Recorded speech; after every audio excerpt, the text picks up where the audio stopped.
This year's Peace Prize exhibit shows off two world-class Filipinos, Nobel Laureate Maria Ressa, and from behind the camera, photojournalist Hannah Reyes Morales. She was selected alongside Nanna Heitmann to display her work in the exhibition in Oslo, Norway. Now, Hannah tells us more about her photography journey live on The Final Word.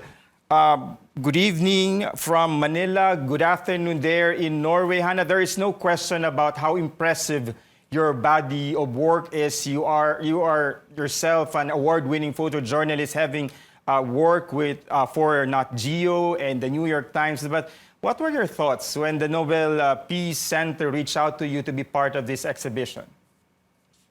Salamat, David, and thank you so much for having me. It was really overwhelming because, even before I learned about the assignment, of course, when I learned that Maria was this year's Nobel Peace Prize laureate, I was overwhelmed. I think it meant so much, not just to myself as a Filipina woman, but also to our community of journalists. So I think, this was one of the things that really meant the world to me. So when I got the exhibition invitation, when I got the assignment, I thought it was one of those things that was really, it was thrilling to get the honor of doing this exhibition, but at the same time, it was a really large responsibility because, of course, Maria's work is one that I've looked up to since starting out as a photojournalist. You walk us through your preparations for this exhibit in Oslo. You described this as a daunting task during an interview. Why? I think it was a very daunting task in that, one, disinformation is very difficult to photograph. And I think anything that involves the internet is very difficult to photograph. I think the last 6 years has been a very notable time as well for disinformation. As a person who's part of the media, of course, it can be very disheartening to look for anything to include in your reporting, right? Like to verify all these facts and then to open your computer and then realize that your own family or sometimes your own loved ones don't believe what's being said. So of course, I think the responsibility of telling that story, which is, I think, a personal story for anyone working in media, was a very daunting task. And of course, I think this exhibition, this body of work that I photographed for the Peace Center was a response to Maria's call to hold the line, which I think is very much a large responsibility because, of course, Maria is one whose work we can only hope to live up to her standard of journalism. And of course, what Rappler does, I think those are very, for me as a journalist, I look up to their work. And so to make photographs in response to that was, of course, a very daunting task. And I think it was a responsibility that I wanted to take as seriously as I could and work as hard as I could to make sure that I could bring home the ideas that Maria constantly talks about and constantly warns us of. How was working with Maria for this project? How did you want to project her in your photos, given the fact that, she is our first ever Nobel Prize winner? Of course, I think when I first photographed her, so the exhibition is in two parts. One is the portrait of her for the Nobel Peace Center, and then the second is a response to Maria's work.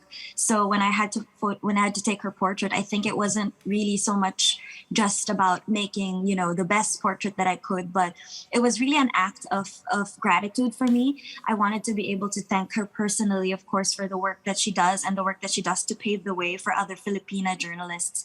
And so I think that was very important to me, that this moment that I had to photograph her was also a moment that I could talk to her and say thank you, of course. We have a few more minutes, a few more seconds. Let's talk about you, Hannah. You talk to us about your passion for photography and photojournalism. You said in your Nat Geo profile that you basically started out after your mom gave you an instant camera. At one point, at what point did you know that you have that gift? And how did you nurture it? So for me, I think it wasn't so much about knowing that I had talent. I think more than any of that, it's really about how much I wanted it, right? Like, I think all my life, photographs always resonated with me. I read something and I think I understood the topic better when I had a visual to go with it. So it's always my primary language, my primary way of communicating was very visual. And then I think when I saw photographs in magazines, I always knew that it had something to do with me. When there was a photograph, when I would see a person on the other side, when I could see a person on the other side of a camera, when I could see a photograph with a person in there, I suddenly felt like the distance between us was thinner, right? Because I could look at a person, I could look at their eyes, and I could see a lived reality that was different from mine. And yet I could also see something shared, which was our humanity. So for me, I think I always wanted to be a part of that. I just didn't always know how. But I think over the years, what I've learned is really, it's just about hard work. It's really just about that and putting yourself, I think over the years I've learned that as a human being, you have two choices, right? Like there are truths around the world, and you can choose either to look closer or to look away. And photography is an act of constantly looking closer. So I've been trying to practice that over the last several years. Thank you for this opportunity, and thank you for representing the Philippines. Hannah Reyes Morales joining us from Norway. Now,